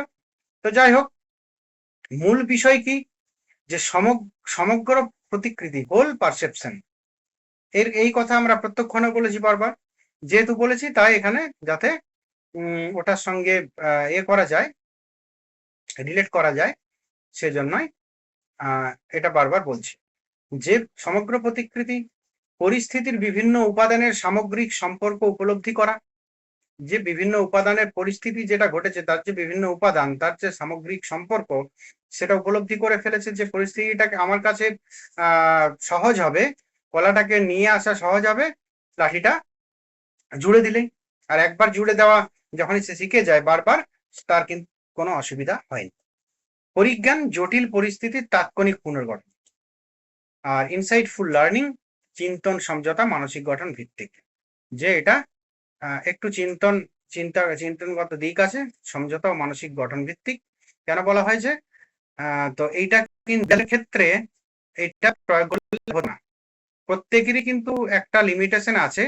সবাই নিজেদের মতটাকে বোঝানোর জন্য নিজেদের মতো উদাহরণ তৈরি করে, কিন্তু সব কিন্তু মতবাদ সব যে কোনো দর্শনের, তো ভারতীয় দর্শন পড়েছো, পাশ্চাত্য দর্শন পড়েছো, অন্যান্য দর্শন পড়েছো, অন্যান্য ব্রাঞ্চ পড়েছো, যে প্রত্যেকেই তাদের নিজস্ব একটা মত আছে, সেই মতের তোমার সাপেক্ষে একটা নির্দিষ্ট যুক্তি দিয়ে বুঝিয়ে দেয় তাদের মতটা ঠিক, কিন্তু সেটা যে সব ক্ষেত্রে সঠিক হবে, সব ক্ষেত্রেই খাটবে সেই মতটা, এটা কিন্তু নয়। ওই জন্য সেটা হচ্ছে মত। একই বিষয় সম্পর্কে ভিন্ন জনের ভিন্ন মত হতে পারে, হ্যাঁ, কিন্তু সেটা ওই জন্যই মত। কান্ট বলেছেন মত মানে কি, সেটা হচ্ছে ম্যাক্সিম, কিন্তু যেটা সবার ক্ষেত্রে খাটবে সেটা কিন্তু আর মত নয়, সেটা কিন্তু ল, নিয়ম, সেটা কিন্তু সবার জন্য। যাই হোক, তো চিন্তন সমঝোতা ও মানসিক গঠন ভিত্তিক এটা, এটা কিন্তু বিড়ালের ক্ষেত্রে হবে না, কেননা শিম্পাঞ্জির অল্প পরিমাণে আছে। ওই তোমাদের তিমি বলতে বলেছিলাম, হাতি বলেছিলাম, শিম্পাঞ্জি এটাই ভুলে গেছিলাম, শিম্পাঞ্জি, তিমি, হাতি, এই তিনটে জীব, মনুষ্যতর প্রাণীর মধ্যে এই তিনটে প্রাণী কিন্তু অনেক বুদ্ধিমান। তো যাই হোক, শিক্ষা কার্যক্রমে প্রভাব কি? শিক্ষা কার্যক্রমের সমস্যার সমাধানে শিক্ষার্থী কেন্দ্রিক এবং সৃজনশীল চিন্তা উৎসাহিত হয়। অন্ধ অনুশীলনের বদলে উপলব্ধির মাধ্যমে শিক্ষা মিনিংফুল লার্নিং হয়। চিত্র ধাঁধা সমস্যা সমাধানমূলক শিক্ষা পদ্ধতি ব্যবহার। তো যাই হোক, যে এইটা কিন্তু অন্যান্য মতবাদের থেকে আমরা উন্নত বলতে পারি। এরাও বুঝিয়ে দিচ্ছে কেন অন্ধ অনুশীলনে হয় না, তার বদলে উপলব্ধির মাধ্যমে শিক্ষা, এই কথাও তারা বলেন। তো এখানে আমি কি করেছি, যে দুটি, এখানে যে তিনটে মতবাদ আমি বললাম তার দুটো ছক করে দিয়েছি মাত্র, যে সাপেক্ষ প্রতিবর্তবাদ এবং গেস্টাল্টের সঙ্গে এই প্রচেষ্টা ভ্রমের সঙ্গে সাপেক্ষ প্রতিবর্ত এর একটা করে ছক করে দিয়েছি তোমাদের। টোটাল যেটা বললাম সেটাই, এটা আমি দুটো মিলিয়ে একবারে পড়ব, যে সাপেক্ষ প্রতিবর্ত, গেস্টাল্ট, আরেকটা হচ্ছে কি প্রচেষ্টা ভ্রম সংশোধন তত্ত্ব। আরেকবার বলে দিই, মূল গবেষক কি সাপেক্ষ প্রতিবর্তবাদে?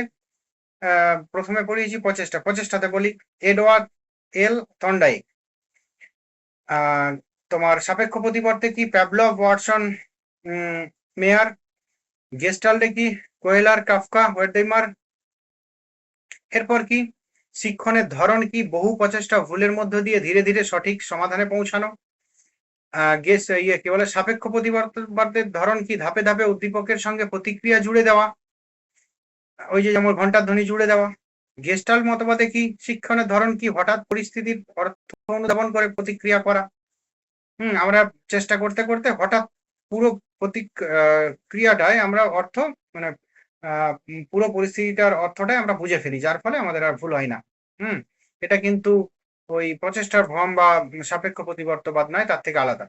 এরপর কি আচ্ছা, এইটাতে অনেকগুলো আর যেটা দিয়েছি যে প্রধান পরীক্ষা, প্রচেষ্টা ভ্রমে হচ্ছে যে বিড়ালের পিঞ্জরে বিড়াল পরীক্ষা, তাই তো। আর তোমার গেস্ট কি বলে সাপেক্ষ প্রতিবর্তন হচ্ছে কুকুর, ঘন্টা, খাদ্য আর শিশু অ্যালবার্ট পরীক্ষা। গেস্টাল মতবাদে কি শিম্পাঞ্জি, সুলতান, ছড়ি পরীক্ষা, কুকুর, মুরগি, বেড়াল এইসবের একটা পরীক্ষা আছে, সেটা এখানে দেওয়া হয়নি। যে ওর ক্ষেত্রেও একই হয়, যে কুকুরের খাবারের ক্ষেত্রে এটা একটা পরীক্ষা দেখানো হয়েছিল, ওটা আমি দিইনি। আর হচ্ছে যে আরেকটা কি বলা হয়েছে, শিক্ষার ক্ষেত্রে এখানে কি আছে, হ্যাঁ, শেখার গতি, যে ধীরে ধীরে ক্রমান্বয়ে শেখা হয়। আর হচ্ছে তোমার না, এটা কি দেওয়া হয়নি, ওটা তো নয়। হ্যাঁ, শিক্ষার প্রকৃতি, সচেতন প্রচেষ্টা, ত্রুটি সংশোধন, এটা হচ্ছে কি প্রচেষ্টা ভ্রম সংশোধন তত্ত্ব। আর সাপেক্ষ প্রতিবর্তন কি যান্ত্রিক পুনরাবৃত্তির ভিত্তিতে শিক্ষা। গেস্টাল্টে কি মানসিক পুনর্বিন্যাস ও উপলব্ধি। আর হচ্ছে সময়কাল, ধীরে ধীরে ক্রমান্বয়ে শেখা। এখানেও কিন্তু সাপেক্ষ প্রতিবর্তবাদেও কিন্তু ধীরে ধীরে শেখা।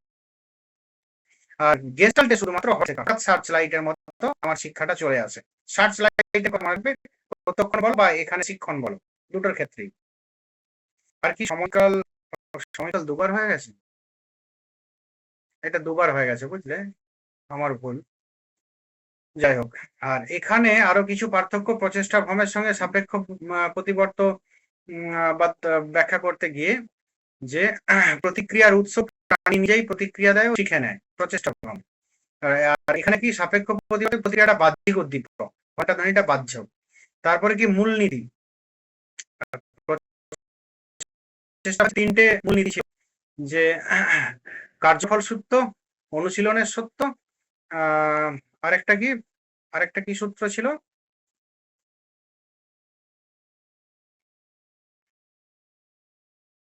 প্রস্তুতি সূত্র। কার্যফল, অনুশীলন আর প্রস্তুতি সূত্র, তিনটে সূত্র। আর এখানে তোমার সাপেক্ষ প্রতিবর্তবাদে মূল সূত্র কি সাপেক্ষ উদ্দীপক, সাপেক্ষ প্রতিক্রিয়া, কন্ডিশন স্টিমুলাস, কন্ডিশন রেসপন্স। আমরা তো মানসিক ভূমিকা সীমিত, তবে প্রচেষ্টাতেই হয় সবকিছু। আর তোমার সাপেক্ষ প্রতিবর্তবাদ যেটা, সেটা মানসিক অবস্থা গুরুত্ব স্বীকার করে না। তো ওয়াটসনের মতে মন একটি ব্ল্যাক বক্স, এখানে সার্চ লাইটের মতো, সার্চ লাইট নয়, এটা তো সাপেক্ষ। এখানে আস্তে আস্তে অভ্যাসের ফলে আমাদের শিক্ষাটা জন্মায়। তো ব্যবহারিক কি প্রাণীর আচরণ বিশ্লেষণ ক্লাসরুমে ধাপে শেখানো, আর পরিবর্তনের ক্ষেত্রে আচরণ পরিবর্তন অভ্যাস গঠনে ব্যবহৃত। আর ওখানে যেটা বলি ব্যবহারিক পরিবর্তন গেস্টাল মতবাদে যে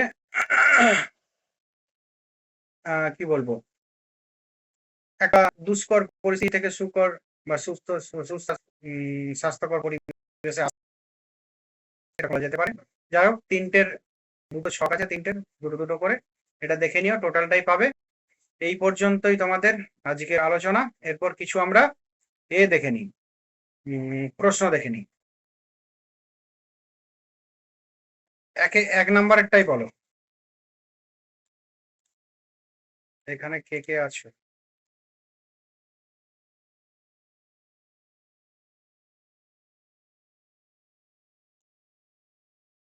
তোমাদের অনেকেই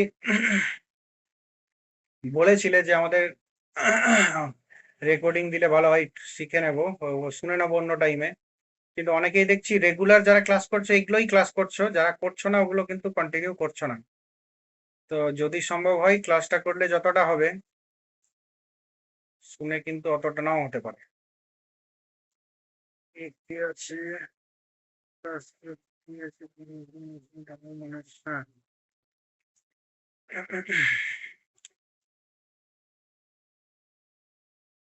হ্যাঁ, এই এই কথাটাই আমরা বলেছিলাম একেবারে প্রথমে।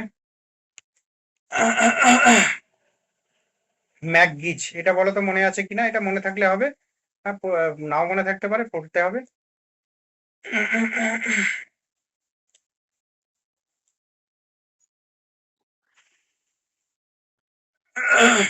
কি হবে? হ্যাবিট।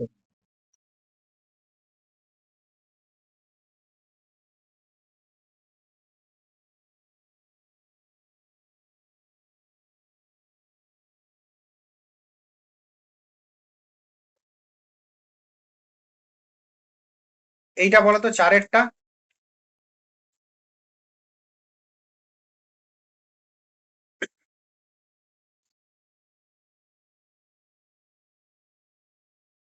পুরো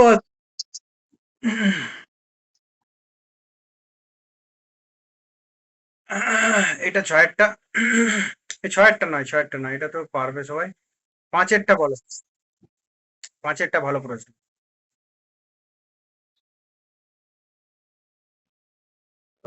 হুম। আর এই সবগুলো মনে রাখবে, এগুলো আর করছি না, কোনটাই কোন প্রাণী, কোনটাই কে প্রবর্তক, এগুলোই আছে। এগুলো মনে রাখলেই হয়ে যাবে। আর এগুলো কিছু কনসেপচুয়ালও আছে। হুম। কনসেপচুয়াল গুলোই আমাদের প্রবলেম হয়, ওগুলো সবারই ঠিক হয়।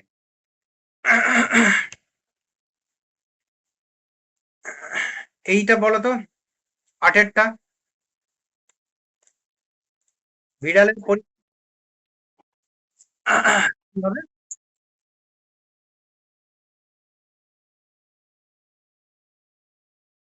বিড়ালের পরীক্ষায় থন্ডাইক সি, তাই তো? তাই তো, সি সি, হ্যাঁ। এই চাটা খাই।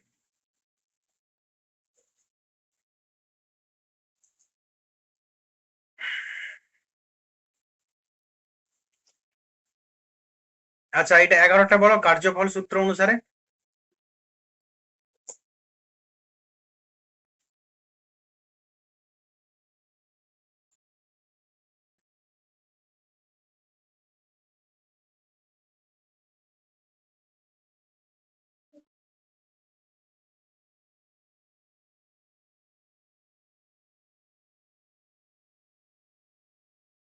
দেখো, সব আচরণই প্রাকৃতিক, এবং প্রাকৃতিক আচরণের কথা বলা হয়নি। সমস্ত ফলাফল পরিত্যাজ্য এরকমও নয়, কিছু ফলাফল তো গ্রহণ করতে হবে। আর শুধুমাত্র সঠিক আচরণ শেখা যায় না, এটাও তো নয়।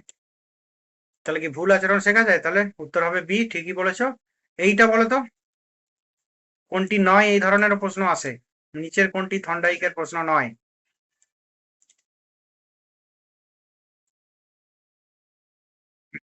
অন্তর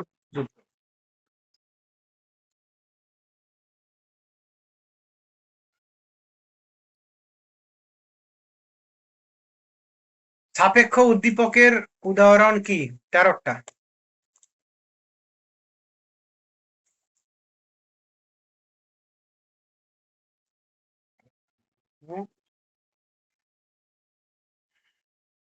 সাপেক্ষ উদ্দীপক মানে যেটা কোনো কিছুর দ্বারা পরিবর্তিত হয়। এখানে ঘণ্টা ধ্বনির শব্দ, সেখানে ঘণ্টা ধ্বনিটা দেয়নি, তোমাদের যাতে একটু গুলিয়ে যায়। হ্যাঁ, ঘণ্টা ধ্বনিটা দেয়নি যাতে বুঝতে না, বিপরীত দেয়নি তো। ঘণ্টা ধ্বনির শব্দ, ঘণ্টা ঘণ্টা ধ্বনি কথাটা বললেই তোমাকে উত্তর করে দেয়, যার ফলে ওই সব। হ্যাঁ, বলো।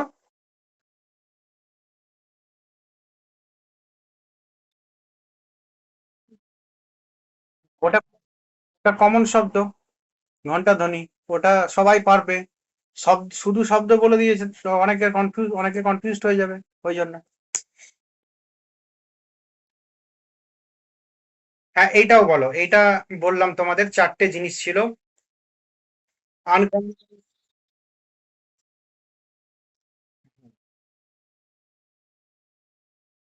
এটা যদি আবার ওই সি আর দিয়ে দেয়, ইউ আর দিয়ে দেয়, এন আর দিয়ে দেয়, আর এ দিয়ে দেয়, তখন দেখবে একটু কনফিউশনে পড়ে যাবে। ওই জন্য শর্ট ফর্ম গুলো তোমাদের দিয়ে দিয়েছি। কিছুই না, একদম স্ট্রাকচার পরপর মনে রাখার চেষ্টা করবে।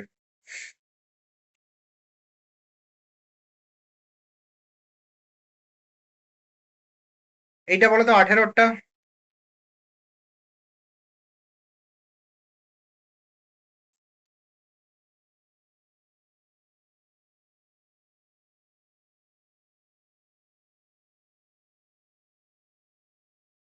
ভয়ের অবলব্ধির পরীক্ষা কি বোঝায়? ও, এটাই বললে তুমি? হ্যাঁ, ঠিক আছে। সি সি হবে। এটা পরীক্ষাটা ওখানে দিয়ে দিয়েছি অল্প কথায়। আচ্ছা, এইটা বলো তো, 20টা।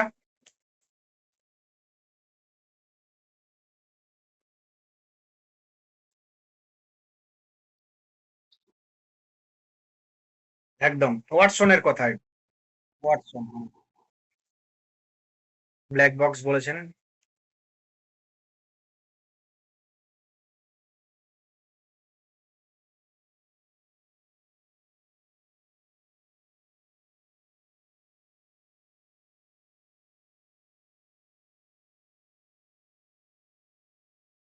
23-এরটা পারবে?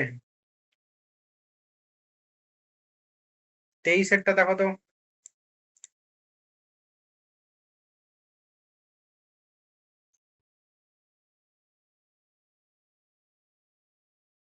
তাৎক্ষণিক সমাধান।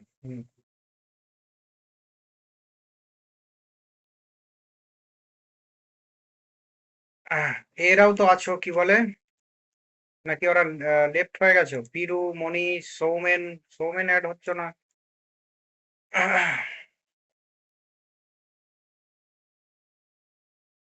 অনেকে লেফট হয়ে গেছে, কোশ্চেন আনসার দরকার নেই তাদের। যাই হোক।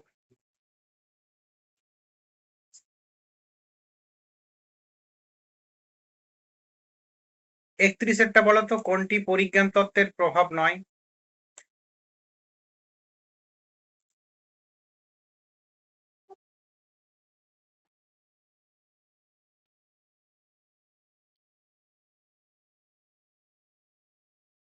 এই যে দেখো, পরিজ্ঞান, এটা আমি বলেছিলাম কি, ঠিকই ধরেছো।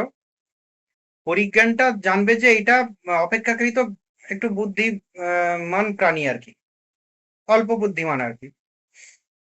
তো তাদের ক্ষেত্রেই কিন্তু সম্ভব। পরিজ্ঞানটা কিন্তু সবার ক্ষেত্রে সম্ভব নয়।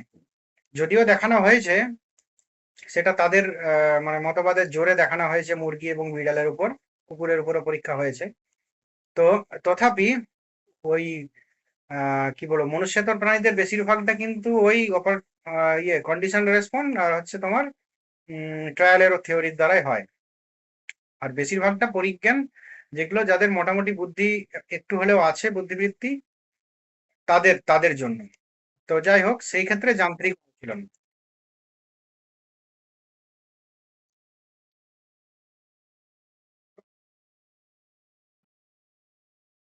সৃজনশীল চিন্তা মানে নতুন, তোমার কোনো কিছু চিন্তা ভাবনা,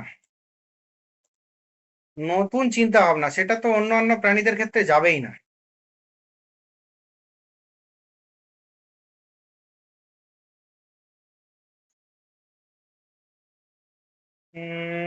সেটা কি হবে? বলছি, ক্ষমতা বৃদ্ধি, যান্ত্রিক অনুশীলন।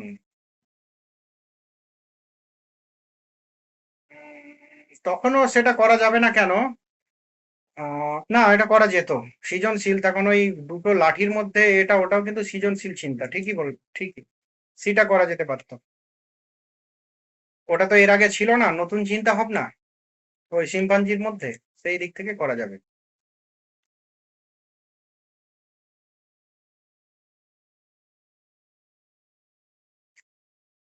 সাঁতার কাটা কোন ধরনের শিক্ষা?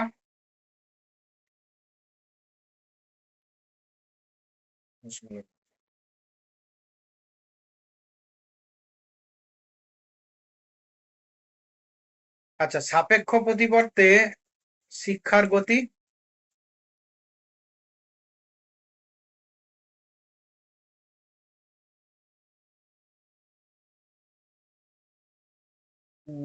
এটা নিয়ে আমিও কনফিউজড। এটা খুব ধীর, এটা ধীরে ধীরে করলে ঠিক ছিল। ধীরে ধীরে অর্থে যদি ধাপে ধাপে বোঝায় তাহলে ধাপে ধাপে হবে, কিন্তু এটা ধাপে ধাপের তো কোনো প্রশ্ন নেই।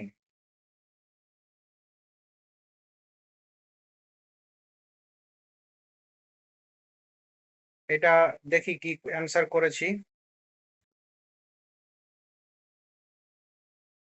কতটা ছিল বলো তো?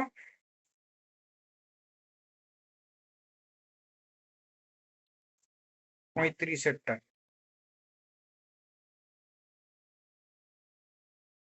35-এরটা সি দিয়েছি, তাই তো?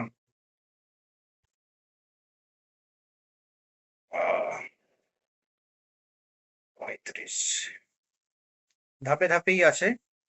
যাই হোক, ওটা ধীরে ধীরে হলে বেশি মানে ভালো হতো আর কি, ওই যে তত্ত্ব সেখানে ধাপের কোনো জায়গা নেই, ওটা ধীরে ধীরেই হবে। আমি একটু চেঞ্জ করে দেবো এটা। তো এরপর এগুলো তো পারবে, খাওয়া সম্পর্ক, মনোবিদ।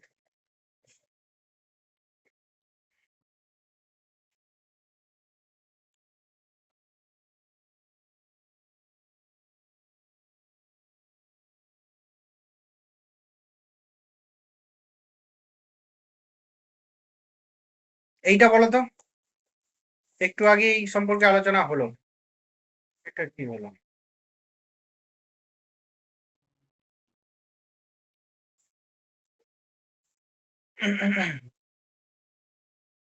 কোনটা বললাম বলো তো? Law of effect 43।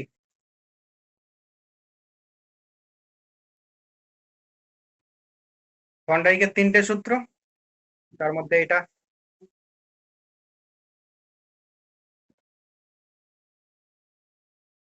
এটা তো আমরা অনেকবার দেখেছি। এটা বলো 46।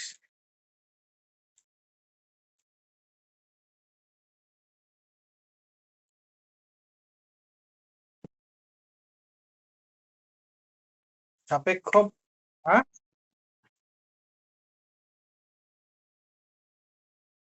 ক্লাজনাগরস্কি একটা পরীক্ষা করেছিলেন। প্রথমে আমরা পড়িয়েছিলাম প্রচেষ্টা ভ্রম সংক্রান্ত মতবাদ। সেখানে আলোচনা হয়েছিল কিসের? থর্নডাইকের বিড়ালের উদাহরণ নিয়ে আলোচনা করা হয়েছিল। তারপরে হয়েছিল সাপেক্ষ প্রতিবর্তক ক্রিয়া, সেখানে আলোচনা করা হয়েছিল 3টে পরীক্ষা। তার মধ্যে দ্বিতীয় পরীক্ষা ছিল ক্রাসনাগরস্কির। তৃতীয় পরীক্ষাটা ওনার, ওটা অন্য হবে, ওটা হচ্ছে কিভাবে ভয় নিবারণ করা হয়। ঠিক আছে। এরপর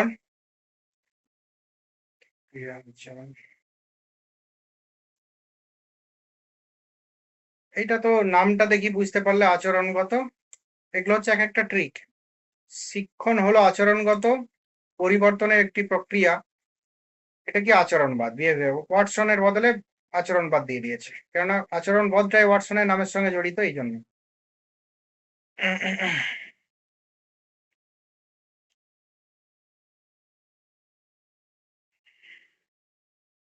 এইটা বলো, 50-এরটা।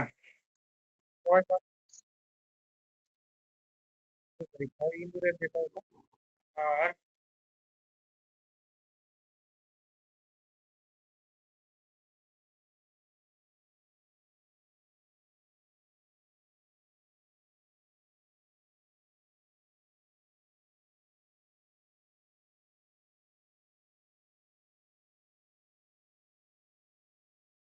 কাউন্টার কন্ডিশনিং পদ্ধতিতে মূল লক্ষ্য কি?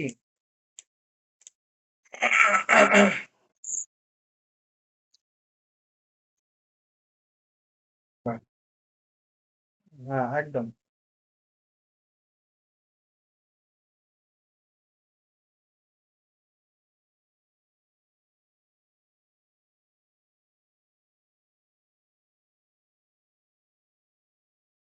এইটা বলো তো, কন্ডিশনাল স্টিমুলাস।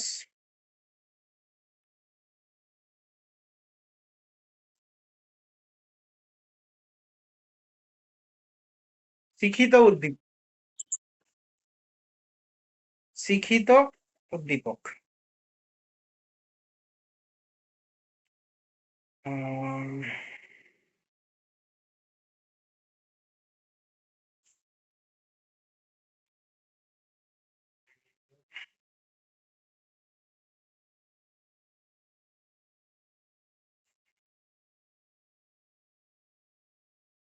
এইটা দেখো তো, 60-এরটা।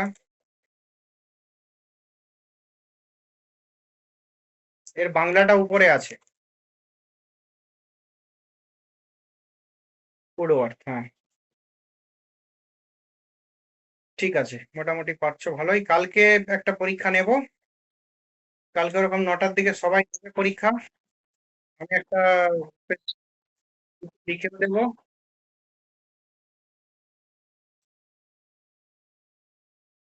পুরোটাই তোমার এথিক্স পুরোটা, আর ওদিকে 4 ভাগ জৈন বৌদ্ধ, আর এদিকে তোমার এই আজকের শিক্ষণ সম্পর্কে বিভিন্ন মতবাদ পর্যন্ত। ঠিক আছে।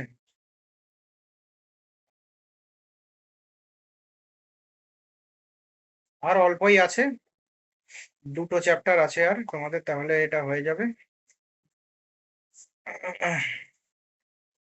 এই দুটো তোমাদের, আরেকটা হচ্ছে লজিকটার চেয়েও এই দুটো ইম্পর্টেন্ট ছিল, এথিক্স আর সাইকোলজি। এই সাইকোলজিটা হয়ে গেলে তোমাদের ওয়েস্টার্ন ফিলোসফিও ধরা যেতে পারে, বা ইন্ডিয়ানের বাকিটা আগে শেষ করে ওয়েস্টার্ন ধরা যেতে পারে। যা ইচ্ছা করবো। ঠিক আছে, আজকে তাহলে এই পর্যন্তই।